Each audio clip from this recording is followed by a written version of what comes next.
예, 안녕하세요. 상수약국 6회 설국열차 편에 오신 것을 환영합니다. 환영합니다. 반갑습니다. 저희 상수약국이 벌써 6월이 시작했는데 이제 벌써 6회가 됐어요. 네, 지난번에 저희가 명왕성과 신춘문예 방송을 했고요. 네. 지금 저희가 오늘 녹음하는 이 시점은 아직 저희 신춘문예 방송이 안 나간 시점인데 네. 저희가 여름 휴가 기간이라서 스케줄이 조금 빡빡합니다. 예, 저희가 그래서 아주 자주 모여서 녹음을 하고 있습니다. 여러분께 2주에 한 번씩 꼭 찾아뵙기 위해서요. 그동안 어떻게 지내셨어요? 우리 독사님과 치아님? 저는 좀 자랑을 하자면은 팬이 한 분 생겨가지고 축하드립니다. 뭐 여성 팬. 네. 당연한 일이라고 생각하고 사필 네. 기정이라고 생각합니다. 끝까지 얼굴은 공개하지 않는 걸로 가도록 하죠. 네, 치아님이 팬이 생기신 이유로 그 노트도 직접 구매하시고 오늘 보니까 아주 논문을 써오셨어요. 이 설국열차 보고서 공부하는 다 나와 한번 가가지고 네. 2,000원 주고 질렀어요. 공부하는 약사가 되고 있습니다. 예. 굉장히 열심히 하시는 것 같아요. 팬들 많이 응원해 주세요. 예. 우리 독사님은요? 저는 재밌게 지내고 있어요. 반응도 좋고 여러 가지 이제 부정적인 의견도 좀 있는데 독사가 점점 독해지고 있다 이런 이야기 듣고 있는데 긍정적인 거 아니에요? 독사는 캐릭터 잡아가시는데요? 네. 근데 캐릭터적인 부분도 있지만 누군가는 또 해야 되는 말이라고 생각하는 부분도 있고 해서 그냥 쭉 유지하려고 합니다. 독사 캐릭터. 네, 너무 독하더라도 좀 양해해 주세요. 네. 아직은 약해요. 아직 약합니다. 평소 모습을 보셔서 아직 우리가 몇 살은 안 잡았잖아요. 알겠습니다. 다음에 머리털 몇 개 뽑는 걸로. 그렇습니다. 머리털은 소중하니까 차라리 비싸대기를 때려주세요. 점점 폭력적으로 갈 것 같은 상수약국입니다. 바람직하네요. 네. 신사님은 어떻게 지내셨습니까? 네, 진사 말씀이시죠? 신사라고 하시니까. 제가 가끔 치아님 발음 가지고 누르려고 하는데. 괜찮습니다. 그거는 네. 항상 익숙하니까. 예. 네. 저는 이제, 저 진사가 이제 휴가 계획을 이제 좀 세우고 있어서 바쁘게 지내고 있었고요. 네. 저는 지난번 저희 명왕성 녹음을 들어봤는데 제가 중간에 이렇게 하는 말을 저도 모르게 굉장히 많이 내더라고요. 혹시 소리 보셨나요? 네. 저도 쯧쯧 약간 이런 걸 잘하더라고요. 저는 캐릭터 전혀 잡은 눈치를 거죠. 못 채. 저는 내가 왜 이러지 하면서 그런 생각도 많이 했고 네. 또 명왕성 그 팟캐스트 에피소드 들으면서 그 자리에서는 내가 그 약사님들 말을 들었다고 생각했는데 막상 다시 듣기를 해보니까 그 자리에서 내가 이해를 못하고 정말 잘 못 들은 부분이 되게 많았구나. 근데 그 명왕성 에피소드 다시 들어보니까 그때 안 들렸던 게 들리더라고요. 그래서 그 자리에 내가 지금 있으면 다시 대화를 좀 잘할 수 있었을 텐데 내가 그때 좀 약사님들 말씀을 앞으로 좀 더 귀 기울여 들어서 대화를 해야겠다. 나 혼자 얘기하지 말고 이런 생각을 했습니다. 인생은 리허설이 없죠. 네. 방송 끝난 걸로. 네. 앞으로 잘하는 걸로 하도록 하죠. 저희도 리허설이 없는 팟캐스트입니다. 네. 저희가 어제 8월 1일에 개봉한 따끈따끈한 우리 봉준호 감독님의 신작 설국열차를 보고서 오늘 모였어요. 네. 예, 너무 따끈따끈했습니다. 따끈따끈했는데 전 2번이나 봤어요. 그러시군요. 네. 근데 사실 이게 초반에 영화를 보니까 감상문들이 많이 올라오는데 스포를 안 피하고 그냥 감상문을 마음 편히 읽을 수 있어서 저는 그게 너무 좋았어요. 네. 예전에는 영화 스포 피한다고 막 열심히 게시물 피하고 이랬는데 이미 본 거라. 네. 근데 워낙 소문이 많은 영화라서 개봉 전에부터 어느 정도 스포가 나왔죠.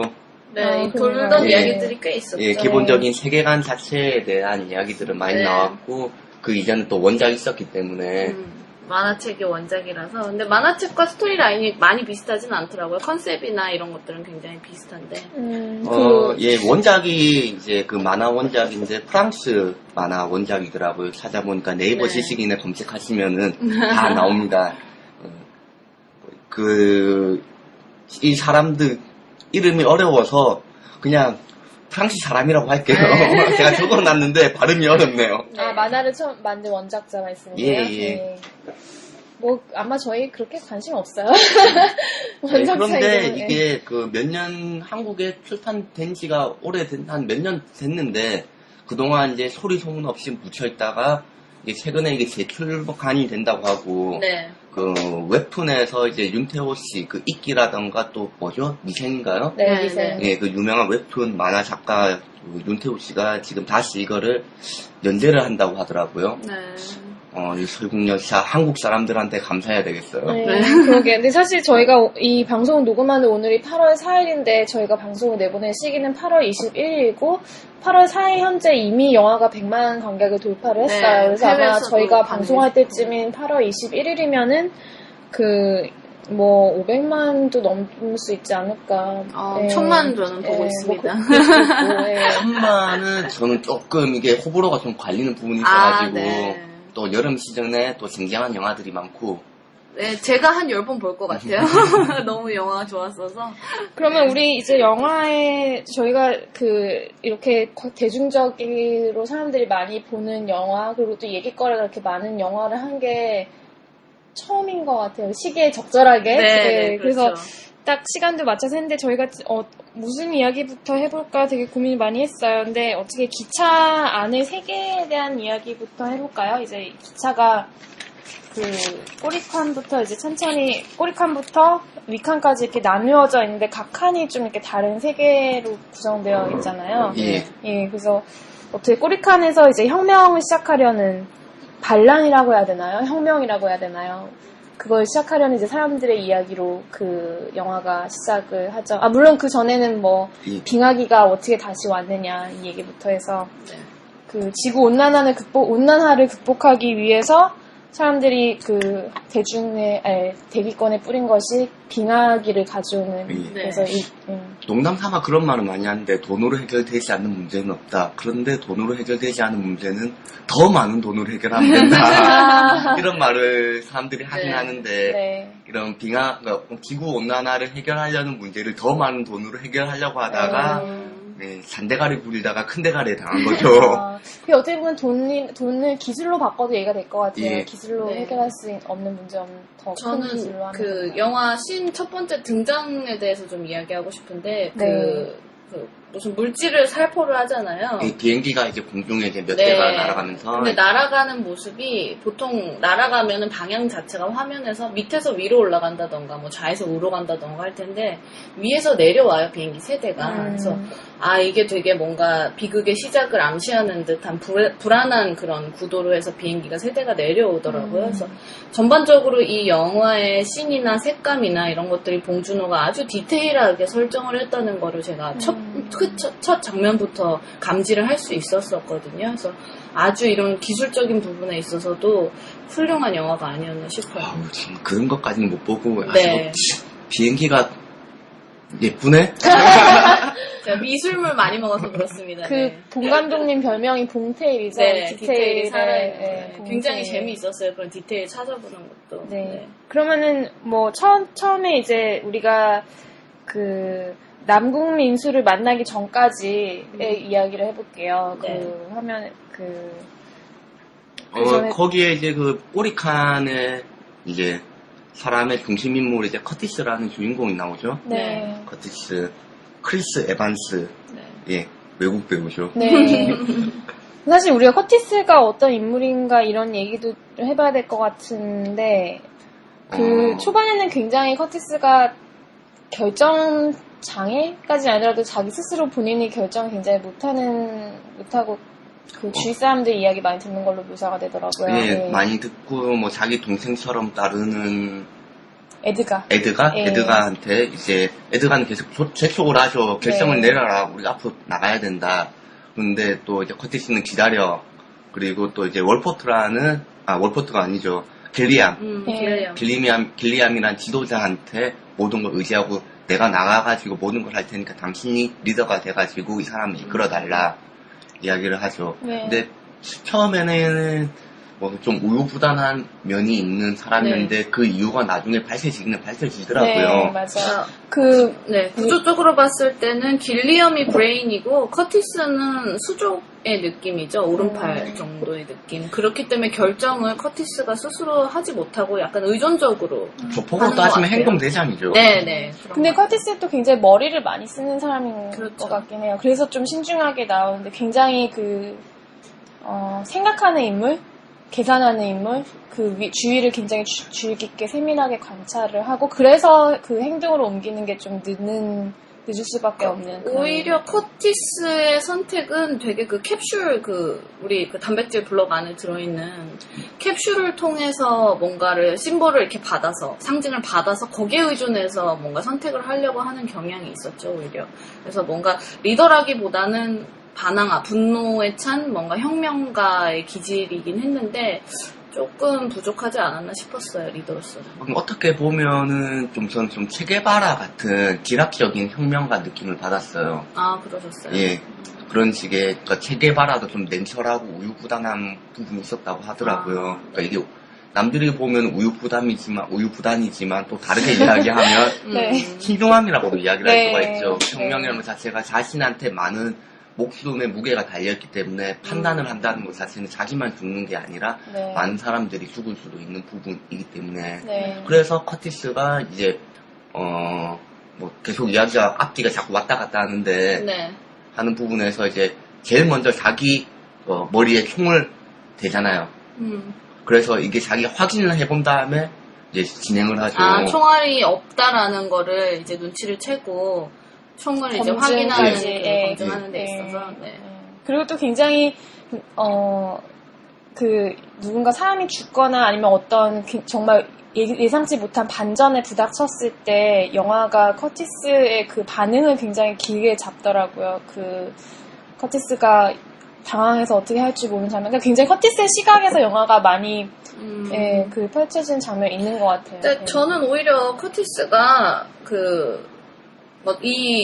먼저 이거 봉테일에 대해서 좀 이야기를 하자면, 이 영화의 기차의 진행 방향은 왼쪽에서 오른쪽이에요. 왼쪽에서 오른쪽에 모든 기차의 방향을 다 잡고 있고, 그렇게 해서 이제 전진을 하는 거죠. 왼쪽에서 좌에서 우로 전진을 하는데, 저는 이 방향성도 봉테일이 되게 감독의 입장에서 그냥 적는 게 아니라고 생각하거든요. 그러니까 커티스가 어떻게 보면 굉장한 혁명가고, 어떻게 보면 좌파임에도 불구하고 우쪽으로 진행을 하잖아요. 그러면서 결국에는 꼬리가 다시 앞으로 만난다는 거죠. 그러니까 이런 것들의 설정. 그래서 저는 오히려 커티스가 혁명의 리더라기보다는 저는 오히려 더 송강호의 무게를 뒀었거든요. 그래서 캐스팅 이제 올라오는 거 보면은 크리스 에반스가 먼저 올라가고 그 밑에 송강호가 있지만, 저의 마음속의 리더는 커티스가 아니라 송강호였어요. 네, 그래서 그런 부분에 있어서는 조금씩 아마 관객들도 그렇고 의견을 조금 다르게 할 것 같은데. 이런 밀폐된 이제 그 혈국 열차라는 공간 안에서 어떤 식의 삶을 선택할 건가에 따라 가지고 자기가 네. 감정이입하는 사람이 그렇죠. 좀 주인공이라고 생각해요. 네. 근데 물리적 시간 배분으로 보면은 커티스 이제 비중이 분량이 제일 많죠.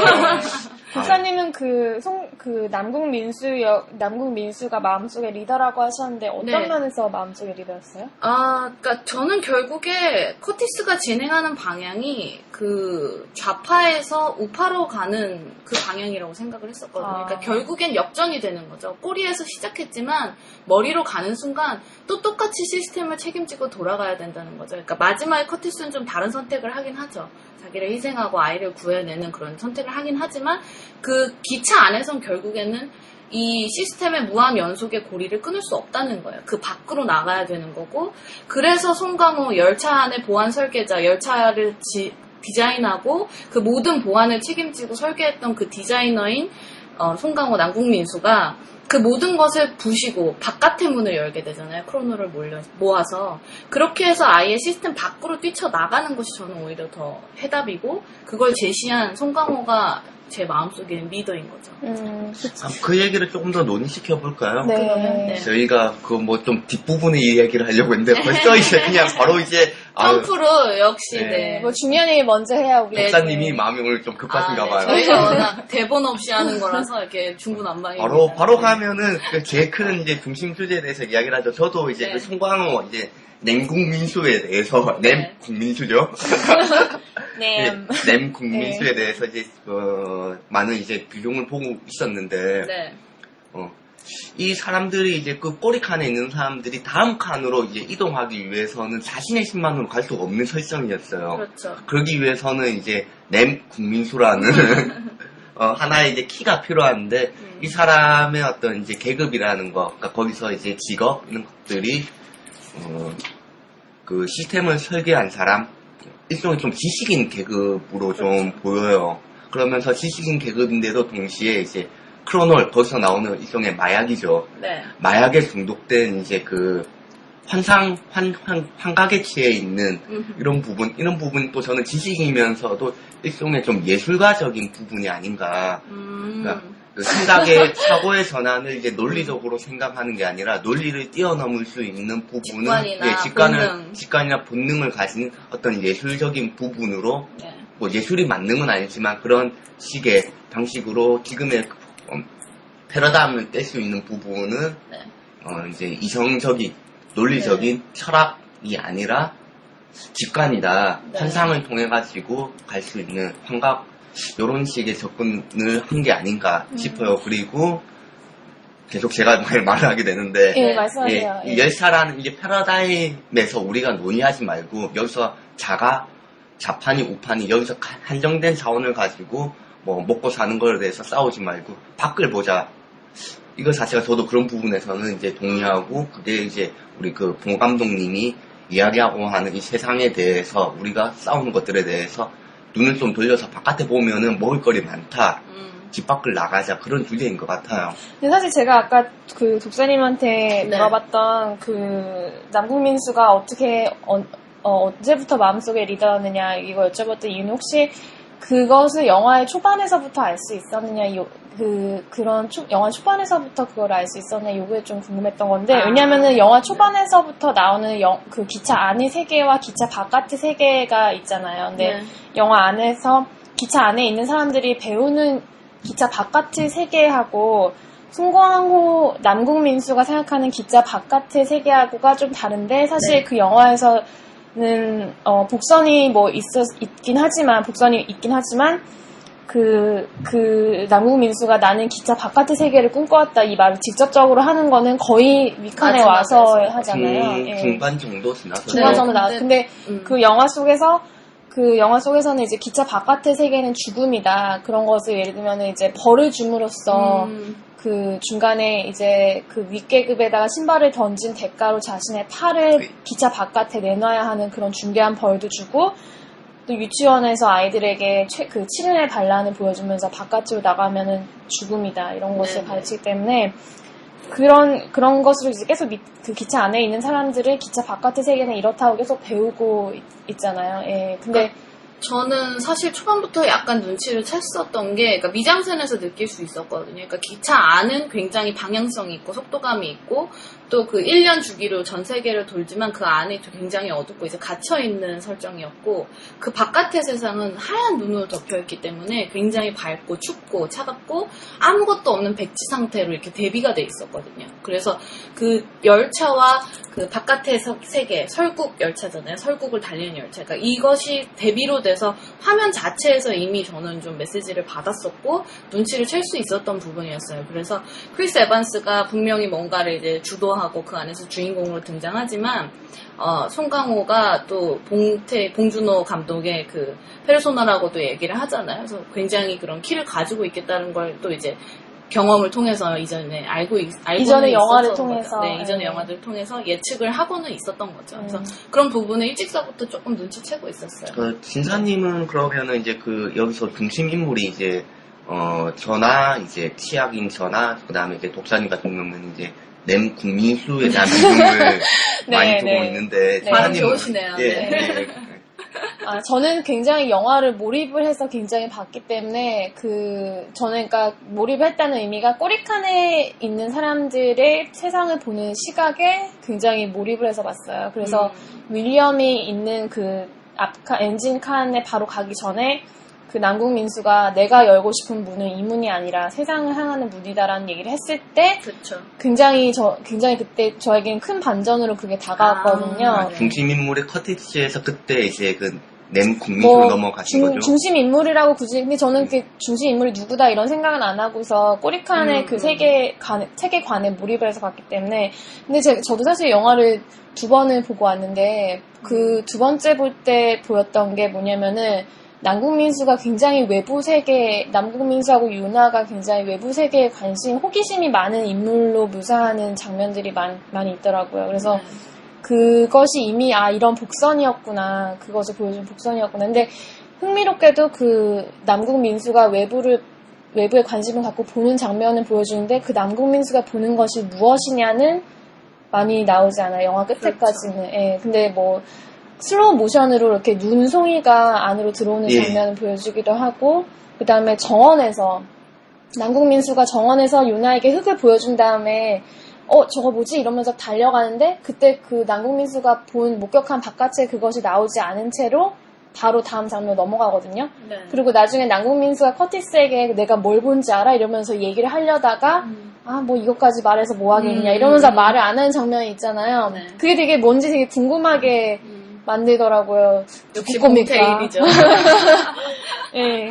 근데 아무튼 그 세계라는 것이, 그러니까 그게 하나의 어떤 대비였어요. 네가 아는 세계에서 어쩌면 한 단계 더 나아갈 수 있다는 게 너가 배우고 어떤 시스템 안에서 배우고 생각했던 세계 이상의 세계가 존재한다는 것이, 그리고 그것을 봤던 원동력은 어떻게 보면은 호기심이 아니었을까, 남궁 민수가. 그러니까 플라톤을 다 동의하진 않지만은 이데아를 본 사람이 보지 않은 사람한테 말하기는 어렵다는 부분에서 그 부분의 이야기가 좀 비슷한 것 같아요. 남궁 민수가 이제 커티스한테 동굴 이야기 하시는 거죠? 예.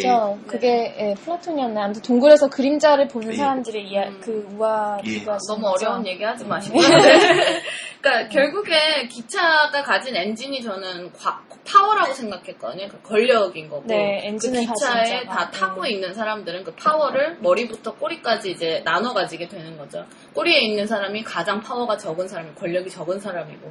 근데 결국 그 열차에 있고 그 파워 시스템 안에 있으면 그걸 가장 가지지 못한 사람이 불만을 가질 수밖에 없어요. 그리고 거기에서 혁명이 일어나는 거고, 그게 다시 앞으로 오고 싶어 하는 거고. 그러니까 그 시스템 안에서 생각을 한다면 당연히 그게 맞겠죠. 근데 세상은 그거 이상이 있다는 걸 본 감독은 이야기하고 싶었던 것 같아요. 이제 설국열차에서 그 열차 시스템을 보자면은 이제 그 윌포트라는 이 사람 자체가 이제 어렸을 때부터 기차광이었고, 자기가 기차로 이제 완결로 기차로 완결될 수 있는 이제 세계를 만들고 싶어 했었죠. 네. 그래서 이제 1년 단위로 전 세계를 이제 순환할 수 있는 이제 그 무한 동력의 기차를 그렇죠. 만들었고, 그 안에서 모든 생산이 자급자족 되도록 세계를 만들었죠. 그래서 이제 사람들한테 이제 그 티켓을 받고 사람들을 태우고, 그 다음에 거기에 이제 일하는 이제 관리하시는 사람들을 고용하고 했는데, 그냥 갑자기 어느 날 지구 멸망이 온 거죠. 그러니까 이 윌포트는 제가 봤을 때 이 사람이 그런 지구 멸망을 대비해서 만든 것 같지는 않아요. 그러니까 노야의 방주는 아니라고 생각을 해요. 그래요? 근데 유치원 선생님이 그런 말을 했던 것 같은데, 그 빙하기가 올 거란 것을 하고서 예상했다. 그러니까 그거는 이제 우연으로 일어난 일들에 대해서 결과를 그거를 좀 우상화한 거라고 저는 생각을 해요. 그럴 수도 있겠네요. 그래서 이제 사람들이 이제 똑같은 사람이더라도 감옥에 갔었을 때 간수와 재수로 나눴을 때 그 사람이 바뀌잖아요. 네. 마찬가지로 이 사람들이 이제 그 열차 안에서 그 상황이 주어지다 보니까 그 상황에서 자기 상황에 맞게끔 역할이 자기도 모르게 된 거라고 저는 생각을 해요. 그래서 봉태규 감독이 보고 있는 어떤 이제 봉준호. 지금 제 권력에서 봉태이라고 부르고 있어요. 예. 봉 감독님이 보고 있는 어떤 인간이라는 사람의 품성 자체는 그 이전 작들에선 계속 나오지만은 사람의 본성이라는 거는 그냥 없는 거고, 이 사람이 주어진 그 역할에 따라 가지고 그 역할을 한다. 그래서 거기에 때문에 그런 그 시스템 때문에 죄가 생길 수도 있고 피해받는 사람이 생길 수도 있고 영웅이라는 것도 생길 수가 있지. 사람이라는 거는 상황에 맞춰서 맞춰가는 존재다. 이런 제가 볼 때 봉 감독님의 어떤 영화에서 나오는 그 인간상의 모습도 그냥 그대로 들어가 있는 것 같아요. 그러니까 시스템에 의해서 길들여지고 그 상황에 주어진 거지, 그 상황이 바뀌거나 하면 얼마든지 사람도 바뀔 수 있다. 그러니까 그 시스템에 자기의 어떤 이제 역할을 하는 거죠. 역할을 하다 보니까 이제 경찰 같은 경우에는 경찰력을 하려다 보니까 사람을 좀 강하게 억압할 수도 있는 거고, 저쪽 살인의 추억에서 또 보면은 그런 게 아닌가 싶어요. 제가 무슨 말을 하다 여기까지 왔는데. 네, 그러니까 밀포드에 대한 이야기를 하셨는데 포장이 됐었다고 밀포드의 그런 영웅적인 신화적인 그러니까 그 빙하기를 예측한 게 아니라 그런 것들이 나중에 포장됐다고 말씀하셨는데 저도 그런 걸 많이 느꼈던 게 이제 아이들을 기차에서 그렇게 가르치잖아요. 엔진은 영원하고 엔진이 멈추면 우린 죽고 엔진으로 우리가 살고 있고 그렇기 때문에 밀포드는 위대하고 근데 사실은 그렇지 않죠. 모든 것이 다 이제 끝이 있고 그런 중요한 엔진의 부품도 소모가 돼서 5살짜리 아이 티미하고 누구죠? 그 앤디를 네. 2명을 데리고 가서 엔진의 부속으로 사용을 하잖아요. 그러니까 실제로 영원하지 않은 거죠. 그걸 대체할 수 있는 게 없는 거고 그렇기 때문에 이제 아이들을 착취해서 그런 엔진의 영원성을 유지시키려고 하는 윌포드의 그런 이중적이고 모순적이고 굉장히 오만한 모습을 볼 수 있는데 그러니까 윌포드가 또 그런 면에서 봤을 때는 되게 어떻게 보면 좀 그런 다중적인 권력을 가진 리더의 그런 모습을 상징적으로 잘 보여주고 있는 것 같아요. 그러니까 자기는 이야기를 하는 거죠. 자기도 이제 시스템을 유지하기 위해서 자기 어떤 역할에 충실하는 거다. 근데 이제 나도 이제 곧 죽을 거니까 늙었으니까 이제 커티스한테 자기 역을 해라. 이제 네가 해라. 그런 말을 하죠. 근데 또 요 열차라는 공간이 좀 재밌는 부분이 저는 뭐냐면은 이 꼬리칸에 있는 사람들은 처음에 승객이 아니었어요. 네. 이 사람들 어떻게 보면은 밀항자거든요. 네. 화물칸에 있다가 뭐 이렇게 했던 건가요? 아니면 아무튼 무임승차했다고 무임승차 나오는데 사람들이죠. 표가 없는. 네. 그래서 그 윌포트가 이제 그런 이제 만든 세상 안에서는 이 사람이 원래 있을 자리가 없었기 때문에 지금 그 소비자 그러니까 수요가 지금 그 과잉이 된 거예요. 네. 없었으면은 이제 완전 시스템에서 돌아가서 이제 생산과 소비가 되는 시스템으로 이제 윌포트는 만들었어 처음에. 그건 아니라고 생각하는 게 필요가 없으면 안 태웠겠죠. 근데 이제 마지막에 윌포트가 대사를 하는 부분이 뭐냐면 마지막 꼬리칸에는 아직도 생산을 하고 아이들을 낳기 때문에 다행히도 엔진에 쓸 수 있는 5살짜리를 구할 수 있었다 했잖아요. 그러니까 결국에는 이 시스템에 자기들이 하기 싫은 일을 누군가 대신해 줄 수 있는 인간 이하의 사람들이 필요했던 거죠. 그렇기 때문에 그걸 꼬리칸에 그렇게 몰아넣고 단백질 그 바퀴벌레 양갱을 먹이면서 계속 이제 어떻게 보면 그러니까 식물 키우듯이 키운 거죠. 예, 그러니까 그거 소 자체가 키우듯이 키우고. 나중에 가서는 그렇게 되는데 처음에는 윌포트는 이 사람들에 대해서 태울 생각도 없었고 이 사람 탄 거예요. 어쩔 수 없이 그냥 우연히 타 있었던 거죠. 그러다 보니까 실수가 있게 된 거죠. 처음에는 저는 아니었다고 생각을 해요. 계획 자체는 없었다. 그래서 계획이 없는 상태에서 하다 보니까 분란이 생긴 거죠. 네네. 그러니까 이 부분에 대해서 서로 동의하지 않은 어떤 관계였다는 거죠. 네. 내가 꼬리칸을 타겠다. 네. 그러니까 윌포트랑 서로 합의가 돼서 내 노동력을 착취해라. 이런 합의된 관계가 아니고 네. 윌포트도 난 너희들이 오는 걸 원하지 않았다. 네. 그런 게 좀 다른 것 같아요. 근데 사실 지금 두 분이 말씀하신 이 기차에 나오는 세계관을 현재의 계급 사회나 아니면 뭐 자본과 이 착취의 시스템으로 보기에는 딱 들어맞지 않는 구석이 있다고 느끼는데 그게 그 방금 치앙님이 말씀하신 어떻게 보면은 그 위에 사람들은 그 사람들을 착취할 필요가 처음부터 있었던 건 아닐 수도 있거든요. 엔진의 부품이 아무데도 몰랐고 멸종되니까 중간에 공급을 할 수도 있다고 생각했겠죠. 그리고 또 꼬리칸을 탄 사람들은 또 자기들이 이제 물을 가지면은 그 말을 한 사람은 길리엄이었던 것 같은데 그 꼬리칸의 리더인 길리엄이었던 것 같은데 물을 가지면 우리가 그 협상을 주도할 수 있다라고 믿는데 사실 총리가 얘기하잖아요. 물은 위에서 오는 거지 너희들하고 아무 상관이 없는 것이다. 그러니까 어떻게 보면은 위에서 모든 것이 가도록 꼬리칸을 잘라도 윗사람들은 이제 위에 칸들 돌아갈 수 있도록 만들었기 때문에 이게 딱 그 시스템과 자본 착취, 밑에 거 착취해서 밑에 있는 계급을 착취해서 윗계급을 먹여 살리는 그 시스템으로 보기에는 석연치 않은 구석이 분명히 있는 것 같아요. 그리고 아까 윌포드 얘기를 좀 했었는데 제가 앞에서 윌포드를 제가 윌리엄이라고 해서 얘기한 것 같아요. 아닌가요? 왜냐면 저는 그 길리엄하고 윌리엄이하고 예, 저도 자꾸 그게 합체된 사람. 아니 제가 그 길리엄하고 윌리엄하고 거의 형제같이 그런 느껴서 그런지 이름을 길리엄하고 윌포드. 근데 길리엄과 윌포드인데 근데 윌포드도 사실 밑에 사람들을 이렇게 착취하는 계급으로 보기에는 이 사람이 뭐 그 커티스를 세뇌하는 걸 수도 있지만 뭐 분명히 윌포드가 보는 세계관은 기차가 세계고 바깥은 죽음이고 기차가 인류고 바깥은 인류가 없다 이렇게 보고는 있지만 집의 윗계급이나 밑에 계급이나 우리는 똑같이 기차라는 감옥에 갇힌 신세다. 기차는 감옥이다 이런 얘기도 하거든요. 그러니까 그거를 이제 밑에 꼬리칸에서 올라온 커티스에게 너랑 나는 사실 같은 사람이다 이런 걸 설득하기 위해서 하는 말일 수도 있긴 하지만 어떻게 보면은 정말 그래봤자 아무리 내가 스테이크 구워 먹고 잘 먹어봤자 다 똑같이 기차에 타고 기차는 감옥에서 나갈 수 없는 사람인데 거기서 자유를 꿈꾼 사람은 그렇죠. 남궁민수밖에 없잖아요. 결국 뭐 그래봤자 네. 소고기 사 먹겠지.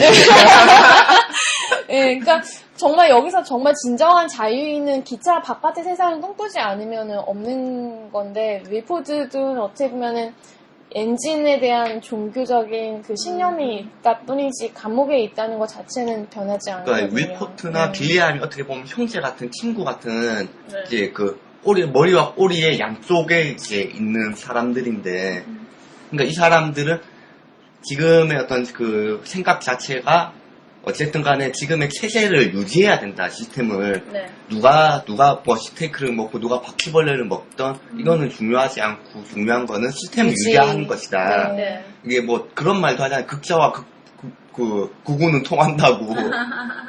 그런 네. 식의 둘의 어떤 목적은 시스템을 유지하는 것이 1순위인 것 같아요. 이 사람들의 목적은. 네. 이 사람들이 여기서 뭔가 더 좋은 상황을 만들고 뭐 공평하게 하고 여기에 대한 관심은 없고 그래서 이제 둘 다 뭐 나중에 나오지만은 길리암도 이제 그런 식의 폭동을 유발시키는 거를 조정을 해가지고 인구수를 조절하기 위한 네. 것들을 하고 그게 윌포트랑 서로 동의된 것이다. 그렇죠. 예. 근데 사실 그 부분에서 하나 의문이 남는 게 그러면 길리엄은 꼬리칸의 리더 길리엄은 왜 위칸을 꿈꾸지 않을까요? 꼬리칸에 있는 길리엄은 왜 그 자리에서 만족을 할까요? 그 제가 사람이 이미 알고 있는 거죠. 그러니까 저도 처음에 극에서 시작했을 때는 이제 커티스와 길리엄이 이제 앞쪽으로 가려고 이제 하는 그런 방향성이 있다가 1년이 지나고 이제 그 열차가 이렇게 크게 유턴을 해서 돌아가는 장면이 나와요. 그러면서 서로 이제 유리칸에서 마주보고 총격신을 벌이는 장면부터는 저는 그게 데칼코마니처럼 영화가 반으로 접혀서 뒤집힌다고 생각을 했거든요. 그러니까 결국에는 그 뒷칸이나 앞칸이 똑같은 거죠. 네. 같은 건데 그런 형태나 모습을 다르게 하고 있을 뿐이고 거기에서 이제 생각을 하고 정말 무엇인가를 꿈꾸고 근본이 뭐고 본질이 뭐고 이 세상의 진리가 뭐고 그런 시스템에 대해서 고민하는 사람은 없는 거죠, 오히려. 그 안에서만 이제 방향성에 대해서만 생각을 하기 때문에 결국엔 꼬리칸이 앞이 역전돼서 머리로 온다고 해도 똑같은 상황이 반복되는 것 뿐인데 우리는 그 시스템의 안정을 위해서 교육을 받는 거죠. 그리고 길들여지는 거고. 길리암도 자기가 꼬리칸에서 시스템을 유지하기 위해서는 자기가 꼬리칸에서 있어야 된다. 필요한 점을 자기가 알고 있는 하나의 부품이라는 것을 동의한 거라고 저는 생각을 해요. 네, 그래서 대비가 되는 부분이 뭐냐면 이미 이제 그 시스템에 동의하고 시스템에 순응한 사람은 주로 유니폼을 입거나 되게 좀비처럼 행동을 하죠. 부속품처럼. 근데 이제 뭔가를 생각을 하고 저항을 하고 방향성을 가진 사람들은 굉장히 이제 살아있는 표정을 가지고 이제 행동을 하는데 그 대부분의 사람이 방향성 안에서 생각을 한다는 게 이제 함정이었던 거죠.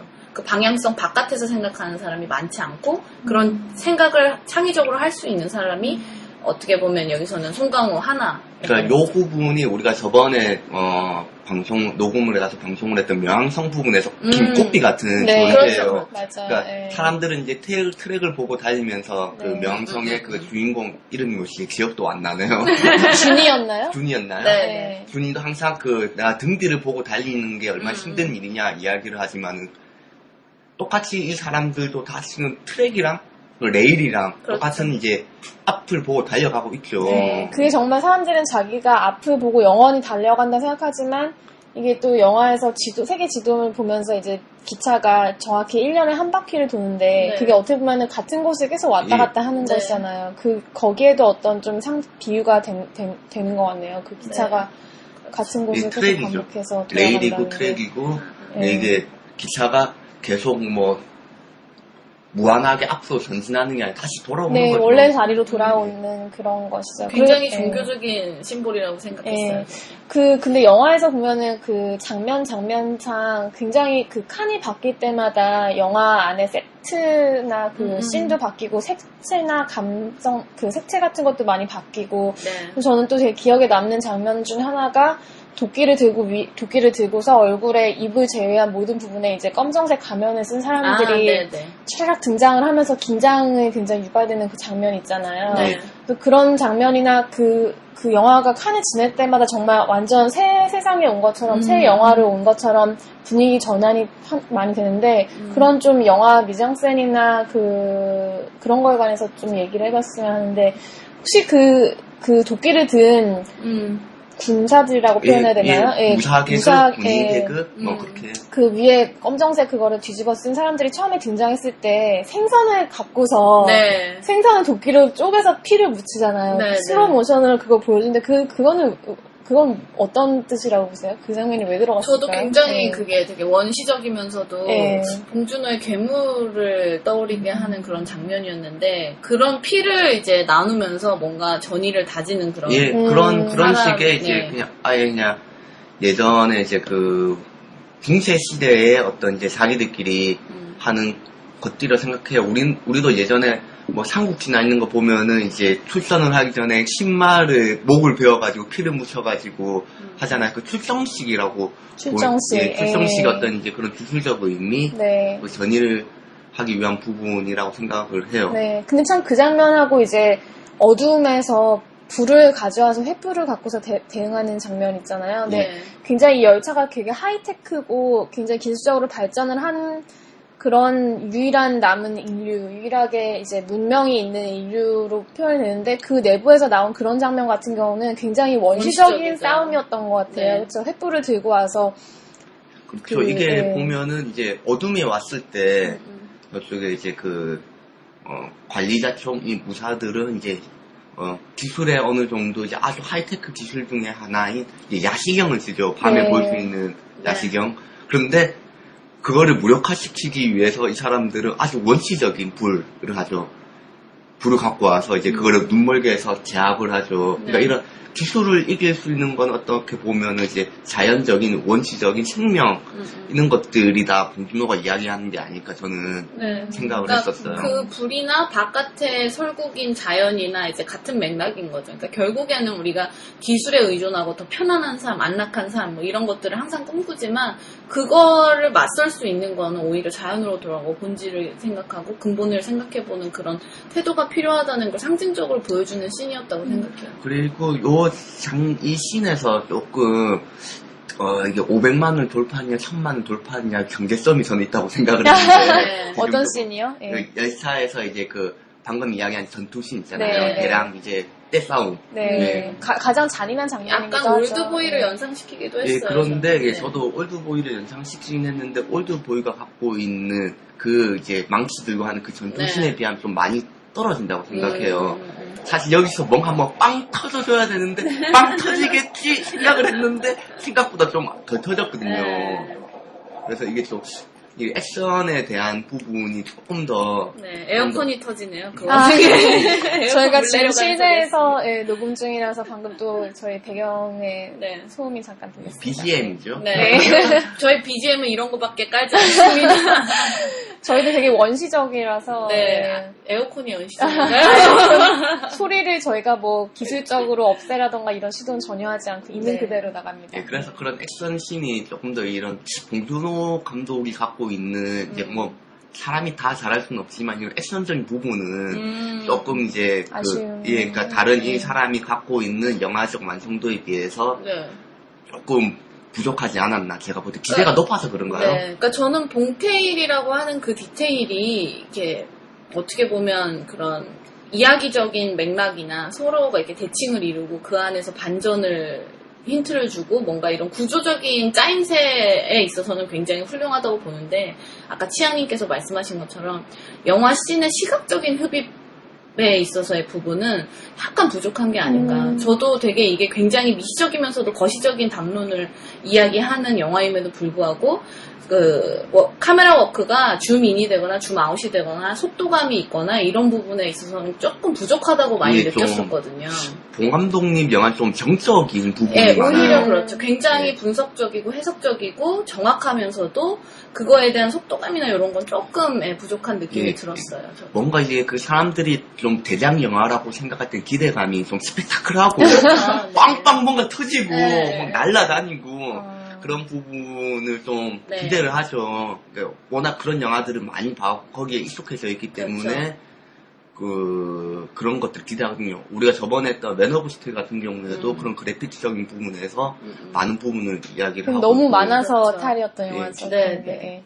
근데 저는 제 그 전투씬에서 그런 액션 장면이긴 하지만 그걸 접근한 방식이 되게 페인팅 그림 같다는 느낌? 그 도끼를 든 인물들이 처음에 등장한 장면도 그렇고 어둠 속에서 중간중간 빛이 비치면서 시체를 이렇게 비추는 장면도 그렇고 되게 전체적인 영화 색채가 되게 그림 같은 구성을 하지 않나. 그러니까 이게 원작이 만화여서 그랬던 것도 좀 있을 것 같고요. 이제 워낙 전하려는 메시지가 봉 감독이 굉장히 욕심을 냈던 것 같아요. 그래서 전하려는 메시지가 거대 담론이고 많다 보니까 대사 양이 좀 많아요. 근데 사실 박찬욱 감독 영화를 보면은 대사 없이 미장센만으로, 그러니까 카메라 워크, 카메라 컷만으로도 충분히 모든 걸 이야기할 수 있는 그런 기술들을 훌륭하게 하거든요. 그러니까 약간 봉준호 감독의 영화에서는 그런 부분이 조금 부족한 게 아닌가. 그러니까 너무 직접적인 거죠. 대사로 알려주고, 화면으로 알려주고, 이런 식으로 이렇게 딱딱 넘어가 버리는 것들에 있어서 너무 호흡이 이게 쉴 틈 없이 이제 대사 양이 빡빡하게 들어가는 부분도 좀 있고. 이렇게 저는 좀 표현을 하고 싶어요. 저기 박 감독님 이야기가 나오는데 비교를 하자면 박 감독님은 좀 시에 가깝고 봉 감독님은 그렇지. 소설에 가깝다고 해야 될까요?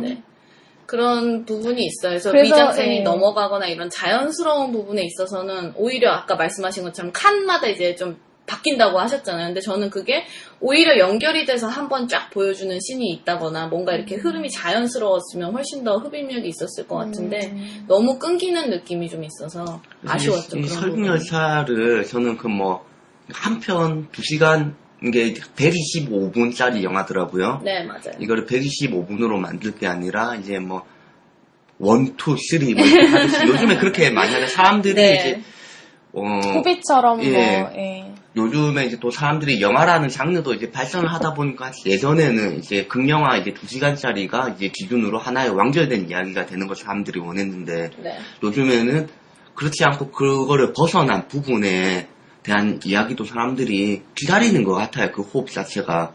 그래서 그런 걸 해도 좋지 않을까.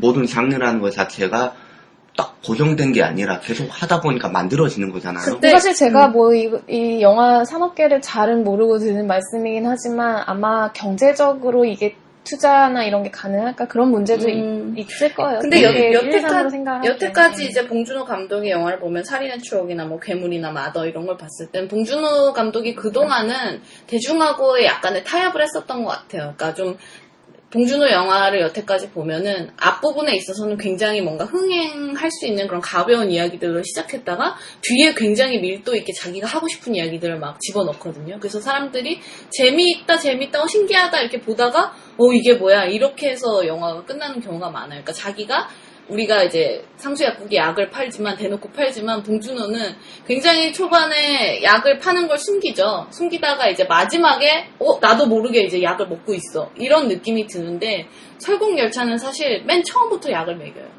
약으로 시작해서 약으로 끝나요.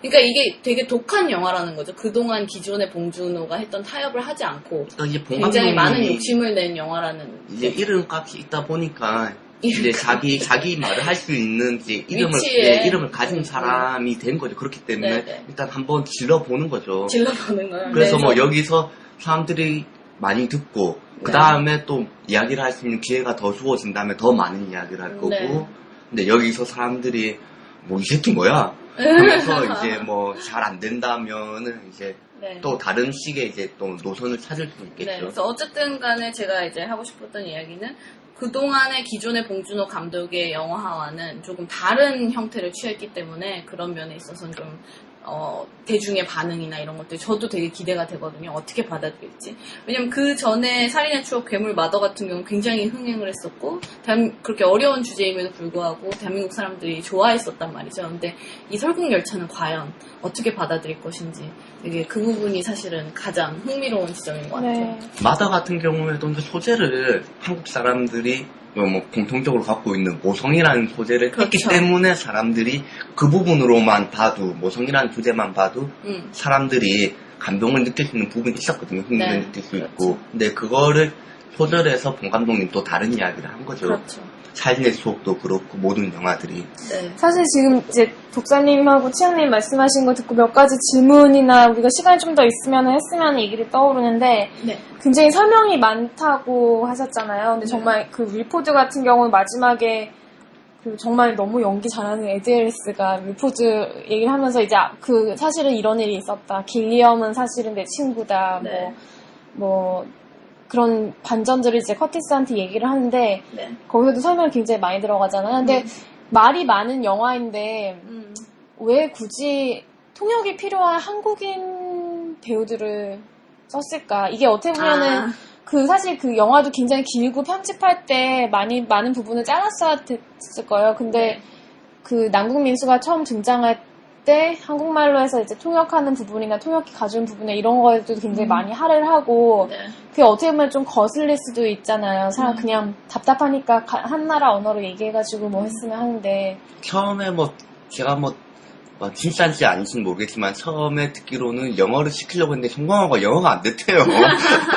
근데 사실 뭐 영어로 요나는 영어로 대화하는 장면이 이제 트레인 베이비 기차 안에서 태어난 아기라서 영어로 뭐 자연스럽게 배운 것처럼 나오는데 송강호도 사실 보안 설계자고 거기에 17년 살았으면은 영어로 할 수 있어야 되는 거 아니냐 이렇게 생각하는 사람도 있는 것 같아요. 네. 근데 아무튼 그 부분은 안 되는 사람도 있습니다. 네. 근데 아무튼 그 부분은 본 감독이 그 영화 속에 상당히 많은 그 시간을 할애를 해서 유머 코드도 좀 들어가기는 하고 했지만 그렇게 썼다는 근데 그 송강호가 갖고 있는 그 유머 코드가 좀 이 영화에서는 좀 약했죠. 네, 좀 유머가 약했어요. 근데 저는 그렇게 생각했어요. 그러니까 기차 자체 시스템 자체가 서양에서 만들어진 거죠. 그래서 이 대부분 승객이나 주류를 보면 다 외국인이에요. 그러니까 그것도 다 서양, 화이트 코카시안 우리 입장에서 백인인 거죠.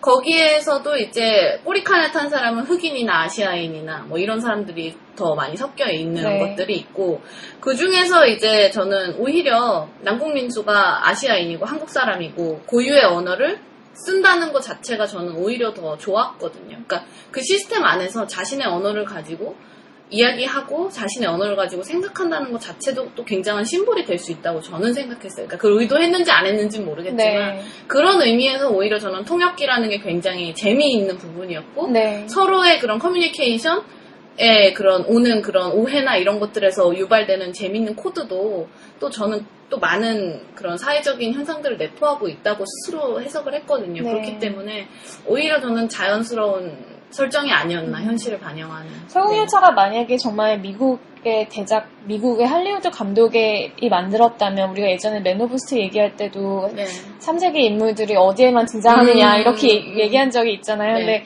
만약 그랬다면 정말 뭐 같은 캐릭터라도 정말 전부 백인으로 캐스팅됐을 수도 있을 텐데 보안 설계자가 백인이었을 수도 있고. 그러니까 설국열차 같은 경우에는 이제 그게 이제 또 영화사적인 의미로 내용보다 좀 그런 이야기를 해야 될 것 같은데, 이제 본 감독님이 한국이라는 우리나라 시장을 보고 만든 영화가 아니라, 이제 그 미국 시장, 유럽 시장을 보고 만든 영화였기 때문에, 주요 인물들이 좀 이제 백인들, 백형들이 좀 많이 나오지 않았나. 근데 사실 이게 인류의 마지막 열차이기 때문에 그 인류의 마지막 열차에 전부 다 한국인만 탈 수는 없잖아요. 그렇죠. 온 세계의 사람들이 다. 우리나라 전 세계 인구 대비로 따지면 별로 안 돼요. 네, 뭐 중국인이야 많을 수 있겠죠. 중국보다 인구가 많으니까. 오히려 사실은 중국의 부를 가진 사람이 악한에 많이 탔어야 되는데 백인만 너무 많이 나왔어요. 그러네요. 그러면은 혹시 커티스는 그러면 정말 혁명가일까요? 마지막에 윌포드가 The Great Curtis Revolution 그러면서 이 위대한 커티스 혁명 뭐 그런 얘기도 하는데 그 약사님들이 보시기에 커티스는 혁명가인가요? 저는 커티스는 혁명가라기보다는 그 자기 제의식을 원죄를 씻으려는 구원자 같은 느낌을 받았어요. 회개하려는 사람, 예. 자기 스스로 자신의 예, 뭐 죄를. 설명을 하자면은 이제 커티스 같은 경우에 처음에 양아치였잖아요. 자기가 이제 그렇죠. 후반에 와서 밝혀지지만은 자기는 양아치였다. 예. 그것도 인간을 먹는 양아치였죠. 예. 이게 뭐 설명을 하자면 뭐 보신 분들도 많겠지만 안 보신 분들이 있으니까 네. 나중에 우리 했을 때도 처음에 이제 그 승객들이 꼬리칸에 사람들이 탑승을 했을 때 위칸에서는 그냥 통로를 막아버렸죠. 아무것도 주질 않고 모든 걸 다 뺏어가고 난 다음에 그래서 이 사람들은 식량이 없었기 때문에 서로를 잡아먹었어요. 치족을 했고 강한 사람들이 특히 이제 몸 건강한 이제 사내들이 이제 여자와 아이들을 잡아먹었죠. 커티스도 이야기하죠. 그 중에서 아이가 제일 맛있었다. 네. 제일 끔찍했던 게 그리고 내가 그 맛을 지금도 기억하고 있다는 것이다. 네. 이야기를 하면서 사람 이제 그 어떤 이제 여자를 죽이고 그 여자를 애를 뺏어가지고 이제 먹으려고 하는데 그게 예. 에드가죠. 예, 에드가죠. 근데 그 길리엄이 나타나죠. 길리엄이 할아버지, 나타나가지고 예. 나타나서 자기 팔을 자르고 애는 살려주고 이 팔을 먹어라. 그렇게 이야기를 하잖아요. 거기서 사람이 변하기 시작했죠. 예. 그래서 저도 처음에 사람들이 길포트도 그렇고 다들 어떤 이제 그 위에 세제에 반항을 해가지고 팔다리가 잘린 그런 붉은 사람이라고 생각을 했어요. 네. 근데 뒤에 가서 보니까 그 사람들이 그게 아니라 모든 사람들이 서로를 안 죽이기 위해서 자신의 시장에서 팔다리를 내놓고 그걸로 이제 한 달을 버텼다고 하더라고요, 영화에서. 그러면서 이제 영화 중반에도 이제 길리암이 이제 그 커티스의 팔을 보면서 이제 상사가 다 아물었네 이야기를 했었는데 커티스가 자신의 팔을 내놓으려고 했는데 자신의 사망 잘랐던 거죠. 자르려고 했다가 그래서 커티스는 그러면 혁명가이기보다 자신이 그렇게 지었던 죄를 회개하기 위해서 앞으로 나아가는 그런 구원자라고 하셨는데 구도자? 예, 음. 그런 거에 좀 가깝다고 저는 생각해요. 그러니까 혁명에 대한 뭔가 목표 의식이 그러니까 어떤 식으로 뭔가를 바꿀 것이다. 뭐 어떤 것들에 대한 고민은 없는 자신이 어쨌든 간에 구도사라는 느낌이 저는 좀 들었어요. 저는 진리를 찾아내면은. 저도 되게 일리가 있는 말씀인 것 같아요. 거기에 약간 추가하자면은, 커티스 같은 경우는 이 사람을 움직이는 거는 초기에는 오히려 주변 사람들이 우리 여기서 할 수 없다. 그래서 이 주변 사람들의 말씀하신 행동대장처럼 자기 스스로의 그 의지가 아니라 어떻게 보면 주위 사람들의 의지를 행동으로 옮겨주는 그런 사람이었다가 중간에 이 사람이 분노와 그 어떤 심정적인 변화를 겪으면서 그 앞으로 더 나아가야겠다.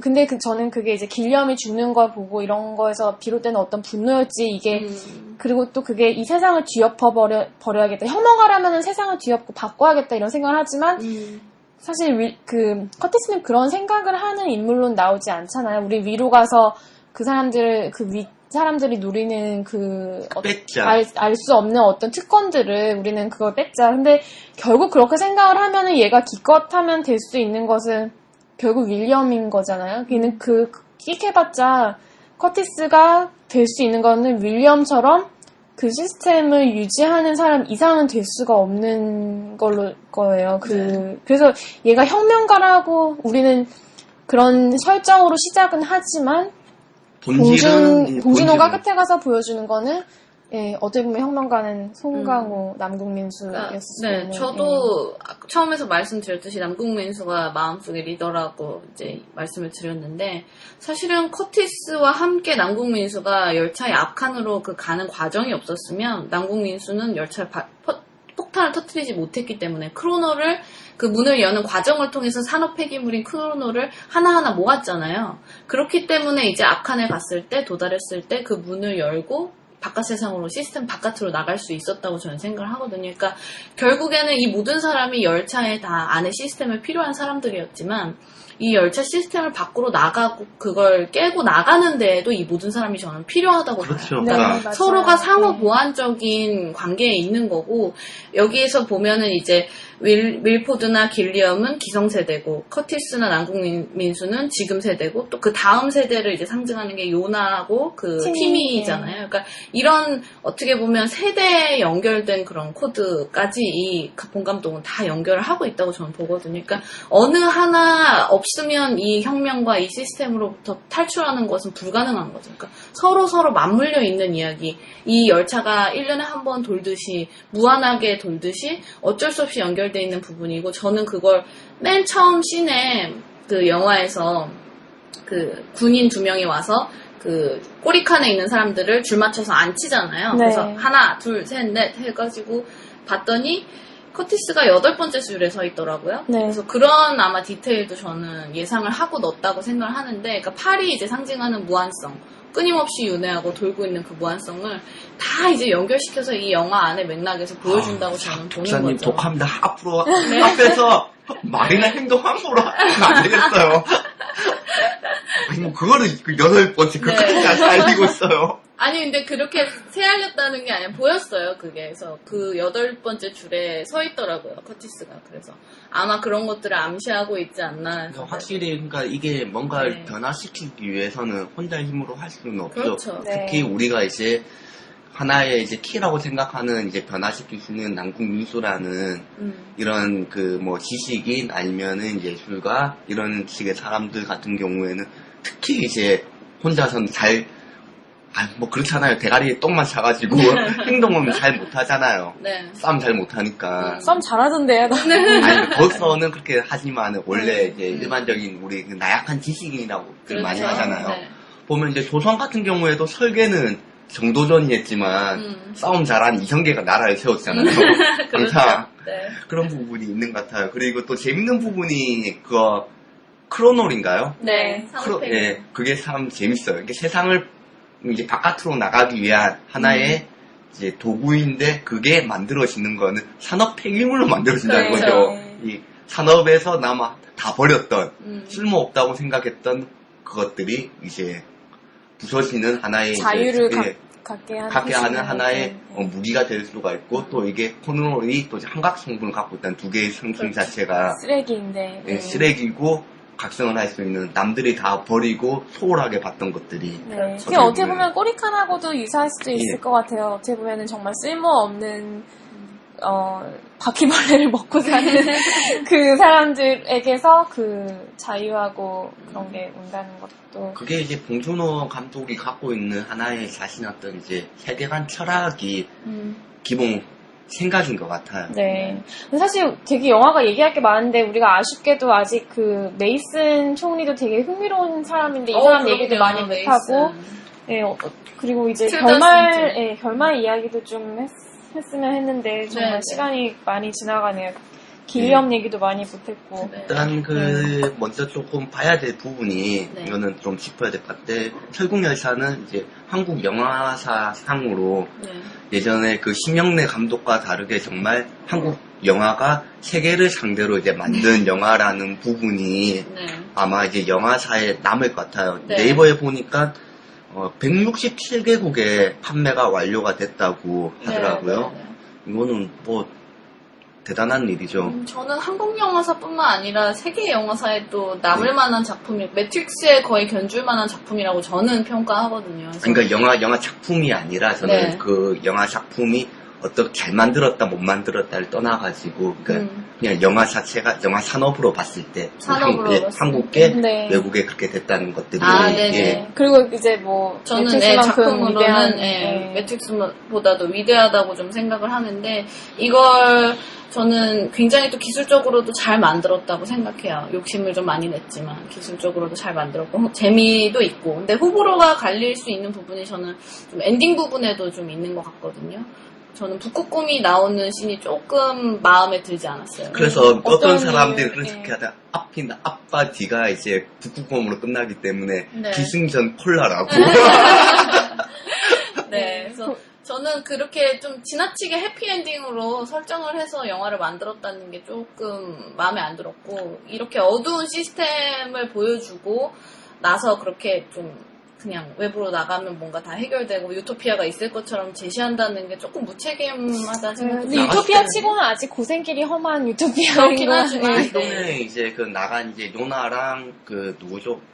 팀이 그러니까 남자아이. 얘들이 아담과 이브가 되고 희망은 네. 아이들에게 있다는 네. 것들을 동양인과 너무 뻔해요. 그건 동양인과 저는 흑인. 별로. 근데 이거는 어쩔 수 없는 것 같아요. 네. 근데 영화에서도 보면은 이제 꼬리칸이든 앞에 판이든 아이들에 대해서는 뭐 세뇌를 시키든 교육을 시키든 아이들이라는 주제에 대해서는 뭔가 있다는 것들, 필요하다는 것들에 대해서는 동의를 하는 것 같고. 다양한 방면으로 아이들이 중요한 역할을 예. 하긴 하죠. 근데 사실 이게 백인 사회나 미국 사회에서 개봉을 하면은 아마 제 생각에는 그렇게 희망의 마지막에 남는 아담과 이브가 동양인과 흑인인 경우는 별로 없을 거예요. 네, 그건 맞아요. 예, 그 사람들 입장에서는 이런 면에서 좀 매트릭스하고나 다른 이제 색이 정말 영화하고 좀 다른 면이 그런 미국 사회는 워낙 인종에 대해서 좀 예민하기 예, 때문에. 그러니까 항상 미국 영화에서 보면은 세계를 구원하는 사람은 백인인데. 백인 미국 대통령이죠. 아, 그쵸.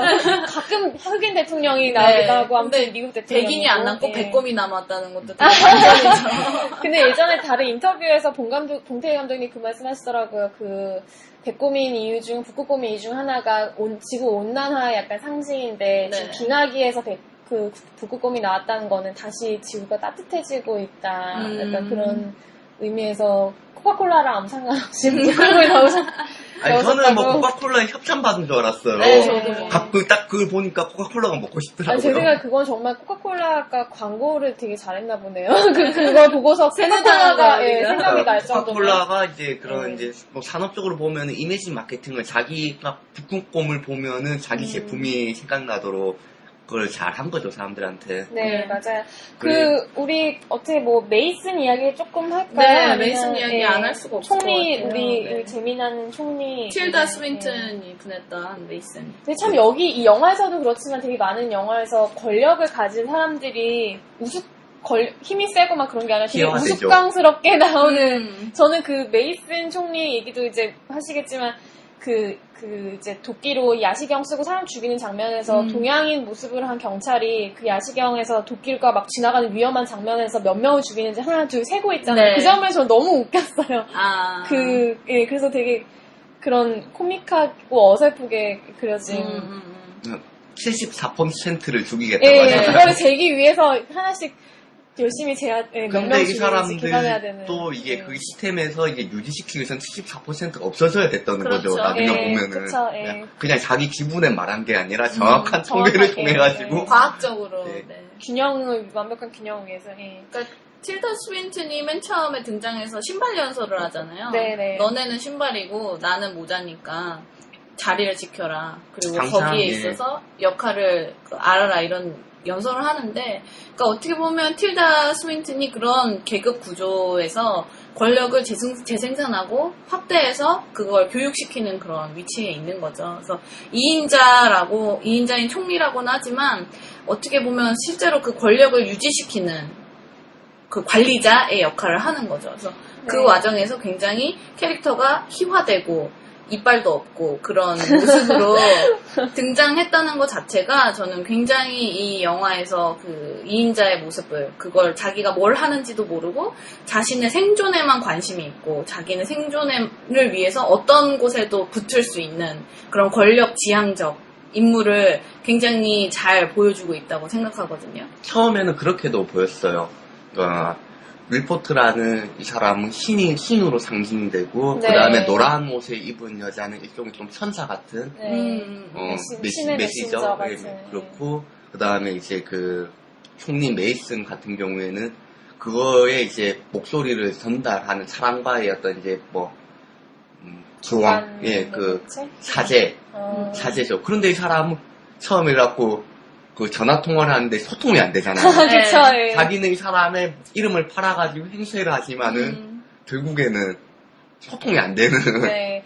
그리고 또 그런 얘기를 했던 것 같아요. 메이슨이 잡혀 있을 때 내가 윌리엄에게 데려가 줄 테니까 윌리엄에 가면 윌리엄을 죽여달라 이런 얘기를 커트센터 하지 않았나요? 그래야 내가 사니까. 네, 그 되게 약간 의아하다. 되게 신처럼 얘기하는 자기 위대한 그 윌리엄 노래 부를 때 눈물까지 보이면서 막 난 이 부분이 너무 좋아 이랬는데 그런 윌리엄을 오히려 죽여달라. 그런 이제 메이슨 같은 인물 같은 경우에 그 시스템을 이해하고 있기 때문에 그렇게 과장되게 사람들한테 이야기를 할 수가 있는 것 같아요.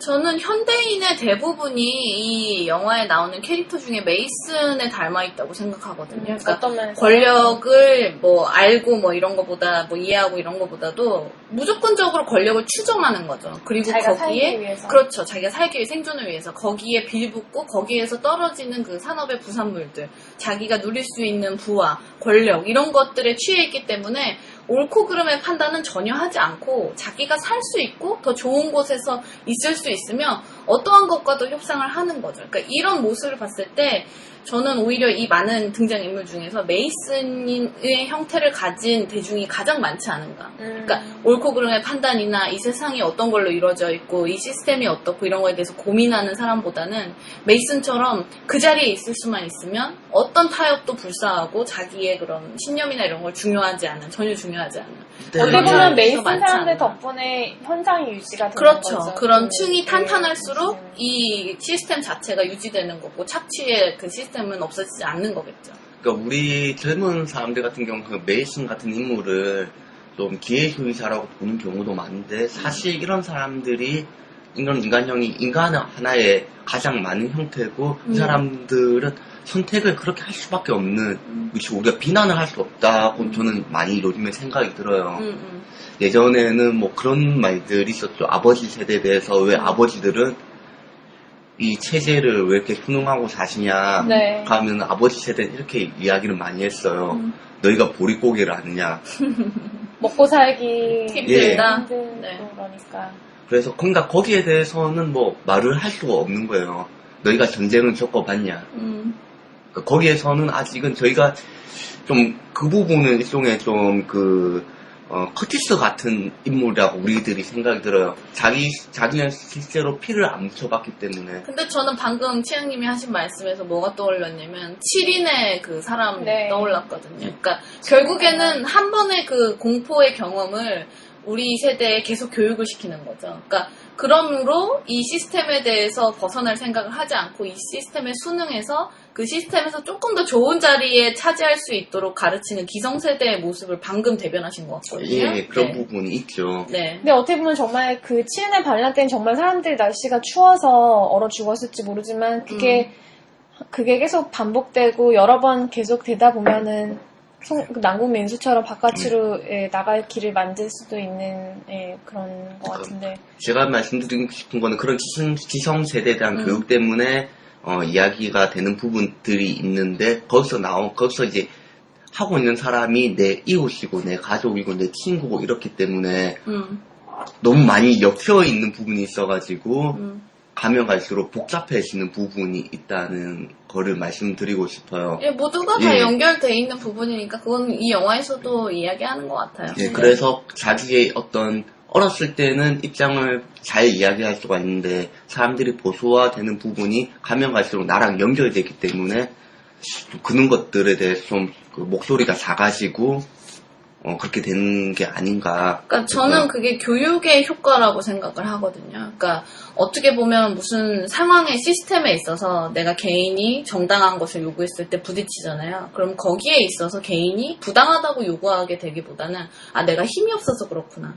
내가 파워가 없어서 그렇구나. 내가 파워와 더 가까운 이 기차의 머리 쪽으로 가면 그런 억울함을 당하지 않을 것이다 라고 생각을 가장 1차적으로 많이들 해요. 그렇죠. 하지만 그게 부당하고 그게 본질에 대해서 틀린 거고 당신이 고쳐야 된다라고 정당하게 요구하는 사람들은 오히려 더 적다는 거죠. 그래서 그 틀 바깥에서 생각하는 사람들이 오히려 굉장히 희귀하고 그 안에서 그런 저항에 부딪혔을 때 내가 꼬리에 있지 말고 앞으로 가야겠다. 이런 생각들을 가장 1차원적으로 하게 되는 것 같아요.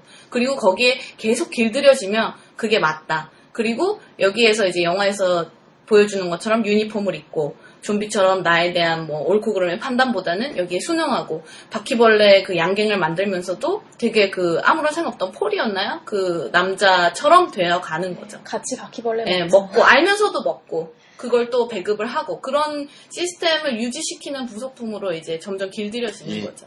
그러면 우리는 남궁민수와 요나처럼 기차 바깥을 꿈꾸는 사람이 되어야 할 텐데. 근데 뭐 꼭 저는 그걸 본 감독이 강요하고 있다고 생각하진 않아요. 그냥 어떻게 보면 그럴 수도 있지 않을까? 이렇게 제시하는 정도라고 생각을 하는데 그거에 대해서 꼭 그렇게 내가 살아야 된다라고 강요하는 것도 굉장히 무리라고 보거든요. 이제 다시 또 메이슨에 대해서 또 다시 돌아가자면은 신발에 대해서 연설을 하잖아요. 네. 그리고 마지막에 그러니까 중간쯤이 되면 이제 그 메이슨이 프로가 됐을 때 네. 그 팔 잘린 사람 누구죠? 그 사람이 다시 메이슨 네, 앤드류. 머리에다가 다시 자기 신발을 올리죠. 그거를 이제 또 화가가 그림을 스케치를 그려서 남기고 되게 재밌었어요. 그러니까 저는 그 장면 보면서 아 나중에 신발 모양 모자를 하나 만들어서 쓰고 다니고 싶다 이런 생각도 들었거든요. 그런 이제 네. 총리 같은 메이슨 같은 경우에는 그런 사물의 위치는 고정되어 있다고 이야기를 하지만은 그렇죠. 또 보면은 사물이라는 위치는 고정되어 있는 게 아니라 어떻게 이제 이름을 붙이냐에 따라 가지고 시냐에 따라 달라질 그렇죠. 수가 있다. 네. 그렇게 나오는데 맞아요. 저는 그 장면을 보면 그게 생각났어요. 예전에 프랑스 과거 시대에 그 군함머리가 되게 유행을 했다고 하더라고요. 군함머리요? 예, 그러니까 거의 이제 그 신분이 높으면 높을수록 머리를 이렇게 가채같이 가채를 하다 보니까 그게 나중에 군함 모양으로 네. 엄청나게 커지는 예. 그래서 그걸 희화하고 풍자하는 그림도 굉장히 예. 많이 있어요. 그러면서 또 동시에 이 사람들이 자신의 어떤 신분을 높이기 위해서 그렇게 하지만은 머리에 얼마나 이 무거운 걸 쓰고 있는 바보 같은 짓이냐. 네. 그래서 저는 그 메이슨 보면서 참 이 영화에서의 그 권력은 어디에서 오는 걸까? 윌포드나 메이슨 같은 사람이 이 위에서 지시를 내리고 따를 수 있게 하는 그 근본, 그 권력, 힘은 어디서 오는 걸까? 그런 생각도 들었어요. 왜냐하면은 모든 사람들이 나는 이 자리에 있어야 한다는 것을 받아들이지 않으면은 정말 기차 안에서 되게 메이슨이 되게 연약하기도 하고 여자 남자인지 약간 헷갈리긴 하지만 남자임은 암시되긴 하는데 뭐 옆에 사람이 썰이라고도 부르기도 하고 하지만 되게 힘이 없고 우스꽝스러운데 그것을 지탱하는 힘은 어디서 나올까? 약간 그런 윌리엄은 일단 사람들에게 모습을 드러내질 않잖아요. 근데 메이슨 같은 경우는 그 본인의 그 모습이 어떻게 드러내기도 하고 연설을 통해서 사람들이 이제 계속 세뇌하고 교육하려고 하곤 하는데 그 메이슨의 힘은 이제 호가호이죠. 윌리엄 팔아가지고 월포트 팔아가지고 자꾸 저도 헷갈리네요. 네, 월포트 저도 자꾸 제 3의 인물 윌리엄이 계속 등장하고 있어요. 저희가 혹시 윌리엄이라고 한 게 있으면 윌포트 인물, 윌포트를 팔아서 그 형님 이름 팔아가지고 사는 거죠.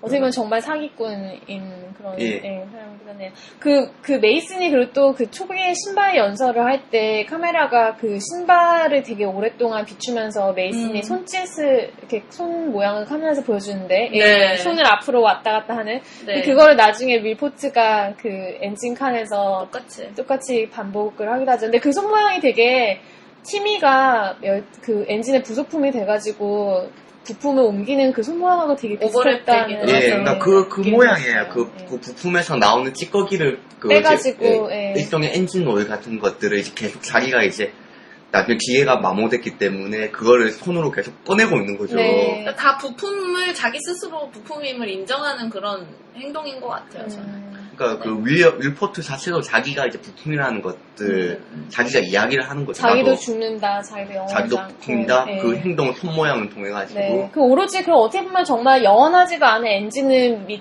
엔진이 영원하다고 믿고 그 엔진을 계속 달리게 하기 위해서 어떤 그 밑에 거기 있는 모든 사람들이 어떻게 그 부품으로 존재하는 어떻게 보면 기계가 더 위에 있는 그거를 이제 서포트하고 계속 달리게 하기 위해서 부품으로 사람들이 모두 존재하는 그런 비유가 가능하겠네요. 보면은 이제 아주 이제 완벽하고 아름답다 이야기하는 것들의 이제 그 바닥을 보면은 그 백조의 이제 그 물장구 치는 이제 발처럼 밑에 현실은 또 그렇지 않다는 거를 이야기하는 부분일 수도 있는 것 같아요. 저게 또 그 바닥을 드러내니까 그 티미가 이제 그걸 하고 있잖아요. 현실은 아동학대. 그렇죠. 우리가 이제 축구를 월드컵이라는 축제가 있지만은 현실은 이제 월드컵 월드컵에 사용되는 월드컵 공인구를 만들기 위해 가지고 동남아에서 이제 네. 아동 착취가 돼서 공을 만들고 있잖아요. 네. 맞아요. 그게 어떻게 보면 되게 종교하고도 대비가 가능한 게 그 엔진이 있는 그 엔진 시설에 커티스를 혼자 집어넣을 때는 꼭 마치 성전이나 어떤 조용히 기도할 수 있는 방에 혼자서 들어가 있는 그런 방 같은 느낌도 들잖아요. 예. 그런 종교 엔진을 정말 어떤 종교의 신인 마냥 성전에 들어가가지고 사람이 기도하게 할 수 있는 그런 것 같기도 하고요. 거의 넘어갔죠, 사실. 네. 그러니까 각자의 계층은 그 기차의 칸처럼 자신의 그 세계 안에서만 생각을 했던 것 같아요. 네. 기존에는. 근데 이제 커티스라는 혁명가를 통해서 그 기차의 칸마다 무엇이 있는지를 쭉 보게 되죠. 네. 그리고 메이슨의 그런 어떻게 보면 협조에 의해서 이렇게 보게 되면서 이 시스템에 대한 전체적인 파악을 하게 되죠. 그리고 네. 나서의 이제 선택의 문제인 건데.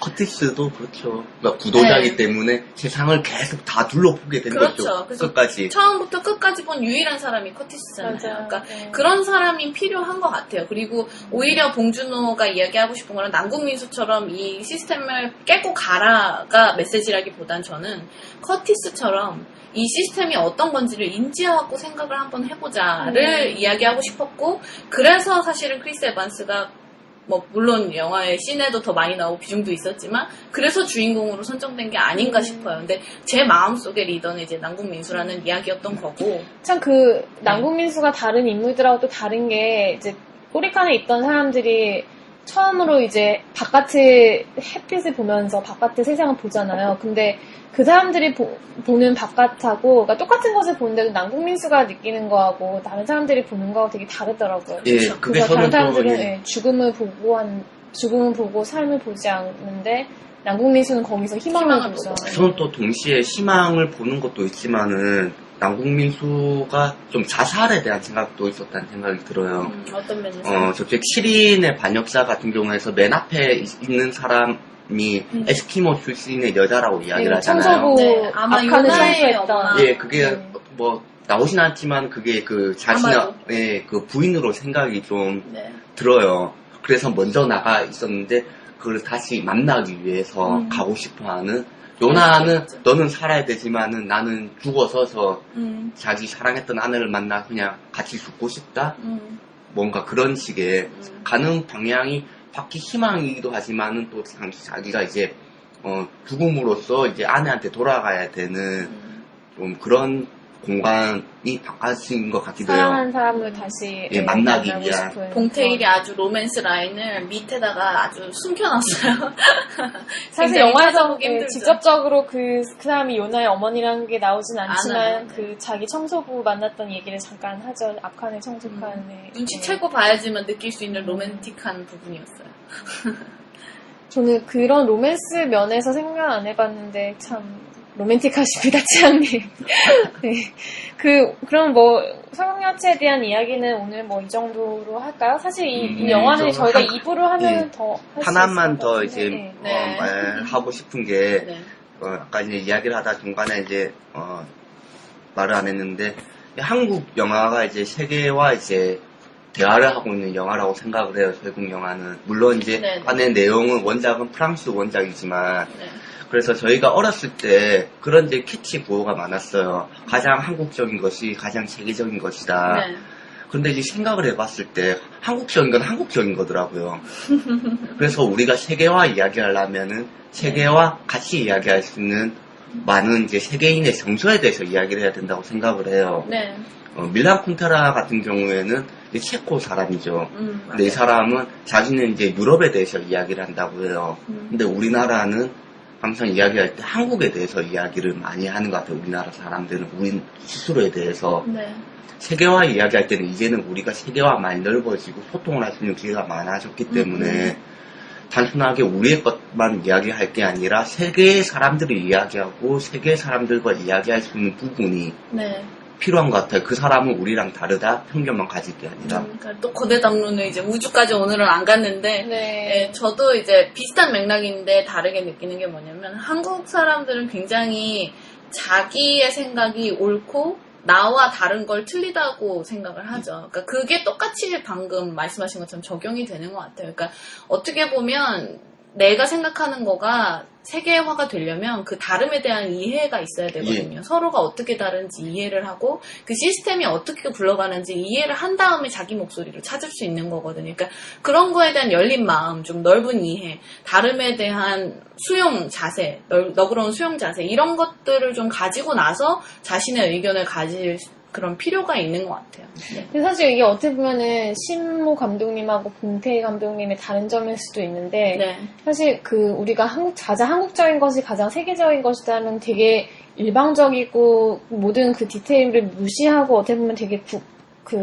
민족주의적인 그런 발언이거든요. 근데 어렸을 때 우리가 그렇게 교육을 받았으면 그게 당연하다고 생각을 했어요. 근데 사실 그게 어떻게 보면 맞는 말이기도 해요. 왜냐하면 세계에서 한국이 다를 수 있는 거는 한국적인 것만이 우리를 다르게 만들어주기 때문에 그것이 세계 다른 외부인의 입장에선 굉장히 신선하고 새로운 것이고 그거를 잘할 수 있는 사람들이 한국적인 것을 잘할 수 있는 사람들은 결국 한국 사람들이 가장 잘 아는 거고 근데 다만 그것을 전 세계에게 어필하기 위해서는 우리 것이 가장 한국 것이 가장 세계적인 것이다라는 그런 프레임으로는 어필할 수가 없죠. 한국적인 거는 그냥 신기한 하나의 이벤트죠. 그쵸? 오리엔탈리즘에 가깝게. 그게 이제 독자님이 말씀하신 것처럼 그 외부 사람들의 시각에서는 어떤 것이 흥미가 있느냐 그런 것을 잘 알아야만이 전달을 할 수가 있고 또 이게 사실 일방적으로 그 설국열차 같은 경우는 겉으로 보기에 뭐 우리가 소위 얘기하는 한국적인 요소 우리 소위 그렇게 얘기하면은 옛날에 뭐 전통 한옥, 가옥, 김치, 한복 이런 거 해서 그런 게 있는 영화는 전혀 아니거든요. 네. 이것이 다만 그 사람이 원래 봉 감독님이 원래 갖고 있던 자신의 그 영화 세계를 만들면서 할리우드나 이런 해외 사람들하고 같이 협력을 해가지고 만든 영화고 거기 자신의 개성을 그대로 많이 자기 개성을 드러날 수밖에 없고 그 의도적으로 어떤 한국적인 걸 뭘 하기 위해서 했던 거는 아니거든요. 그래서 그런 것도 되게 심영래 감독하고 많이 심영래 감독님은 이무기가 뉴욕을 점령을 했죠. 그러니까 그런 식의 뭔가 이제 싸워가지고 그거 뺏으려고 하는 내게 맞다 이런 걸 좀 주장했다는 부분이 강한데 저쪽에 이제 봉 감독님은 그게 아니라 같이 하자. 그래. 내가 내 것만 주장하는 게 아니라 당신도 인정을 하고 내 것도 있으니까 우리 같이 하면 좀 더 재밌는 그림이 나올 것이다. 네. 그런 이야기를 하는 것 같아요. 어떻게 보면 영화 전체에서도 그런 사람들이 같이 각종 국가, 각종 문화에서 같이 온 사람들이 협력을 해가지고서 위로 올라가고 이렇게 열차를 멈춘다는 그게 것도 지금 제가 이제 이제 개업식 때 거대 담론으로 이제 우주에 대한 이야기를 했었는데 가시고, 기억납니다. 네. 그러니까 그게 이제 봉 감독님이 이야기하는 이 시대에 2013년 이 시대에 이제 요구하는 하나의 이제 생존을 위한 패러다임이 아닌가 모두가 살 수 있는 그런 생각이 듭니다. 그러니까 저도 이제 계속 이야기를 하면서 설국 열차가 상수약국과 굉장히 닮아 있다는 생각을 했거든요. 그러니까 다름에 대해서. 봉 감독님 들으셨어요? 저희가 뭐 이제 트렌드의 봉 감독님 편인가요? 그런 얘기는 아니고. 그러니까 어쨌든 저희 셋이 굉장히 의견을 달리하는 부분도 많잖아요. 근데 굳이 모여서 매주 혹은 격주 이런 녹음을 하는 이유가 결국엔 이런 다름에 대한 이해, 서로에 대한 그런 의견이 충돌했을 때 생기는 또 그 교집합인 그 지점. 그게 항상 흥미롭기 때문에 이제 저희가 맨날 모이는 거 아닌가 싶어요. 그러니까 봉 감독님도 그런 것들에 대한 생각을 하고 영화를 만들지 않았을까라는 생각이 들고 이런 고려를 좀 많이 하는 사람들이 층이 좀 두터워지면 우리가 뭐 유토피아까지는 아니지만 조금 다른 세상을 꿈꿔볼 수 있지 않을까 하는 생각을 저는 이런 해보거든요. 생각을 가지고 있지 않으면은 앞으로 다가오는 시대는 생존을 못할 거라고 생각을 해요. 네. 바퀴벌레 양갱 먹으면서 살아가는 패러다임이 그런 식의 패러다임이 저는 바뀌고 있다고 생각을 해요. 사실. 네, 좋은 알겠습니다. 말씀이었습니다. 네. 저희 다음 회 이야기를 좀 조금 하고 마무리를 하죠. 네. 저희 다음 해도 영화를 하기로 했는데요. 이번엔 저희가 좀 그 스마트폰과 인터넷 시대에 맞게 유튜브로 볼 수 있는 영화를 하나 준비했습니다. 그래서 언제 어디서든지 저희 성수 약국 독자분들께서 청취자분들께서 감사합니다. 네. 심심하실 때 들어가셔서 저희가 선택한 영화는 자유부인이라는 영화고요. 아우 무슷하네요. 네. 시옷시옷 약국의 본능이 드러나나요? 네. 궁금하시죠? 유튜브에서 한국 영상 자료원에서 고전 한국 영화를 올려놓은 채널이 있습니다. 저희가 그 중에서 이제 자유부인을 골랐습니다. 그래서 네. 저희는 한국 고전 영화로 다음엔 찾아뵙겠습니다. 자유부인이 그 시대에 아주 이제 이슈가 됐던 영화라고 하더라고요. 저도 네. 항상 이제 이름은 항상 우리가 부인 스윗으로 네. 기억은 하지만 보지는 않았던 네, 저도 영화죠. 보진 않는데 엄청 네. 기대하고 있어요. 네, 네. 저도 매우 기대됩니다. 그럼 저 오늘도 저희 긴 시간 서국열차와 함께 해주셔서 감사하고요. 다음 네. 상수역 때 또 찾아뵙겠습니다. 2주 후에 뵙겠습니다. 궁금한 사항은 이제 저희 페이스북에 상수약국을 검색하셔서 많은 이야기 남겨주십시오. 네, 질문도 많이 보내주시고 팬레터도 많이 보내주세요. 좋아요도 많이 독서는 눌러주세요. 남자 팬 계속 모으고 있습니다. 남자 팬분들 댓글 많이 달아주세요. 네. 감사합니다. 감사합니다. 감사합니다.